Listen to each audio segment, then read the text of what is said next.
Hello mga langga, magandang umaga. Namimitas ako dito ng blue turnip. Ang daming bunga, ang daming bulaklak ng blue turnip mga langga oh. Ayan, kukuha ako ng ano, gagawin kong tsaa. Pagka may mga bulaklak yung blue turnip, nangunguha ako tapos lalagyan ko siya ng tubig na mainit.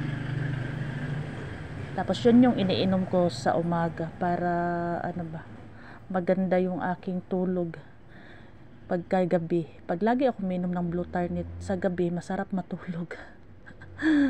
Yun lang yung napansin ko ha.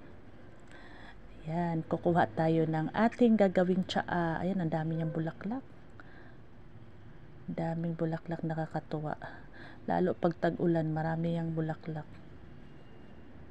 Ayan, kukunin natin yung medyo malaki-laki na, ng bumuka na, para lalagyan natin ng lagyan natin ng tubig mainit para meron tayong iinumin. Ang dami niyang bulaklak, nakakatuwa no. Maganda din to sa kalusugan ng blue turnip. Kaya pag may tanim kayong blue turnip, gawin yung tsaa or kaya ilagay nyo sa sinaing. Ang ganda ng kulay ng sinaing nyo, healthy pa, di ba? Ayan, lalagyan ko na siya ng tubig na mainit. Ayan, ayan na, palalamigin natin ng konti para mainom na natin, sobrang init. Yan, yan yung iniinom ko pag morning, pagka mayroong bulaklak ang blue turnip. So, ito na, ang dami.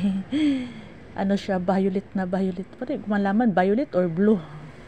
Parang blue na violet. Ayan, inumin na natin. Sobrang init. Init. Uubusin ko yan mga langga.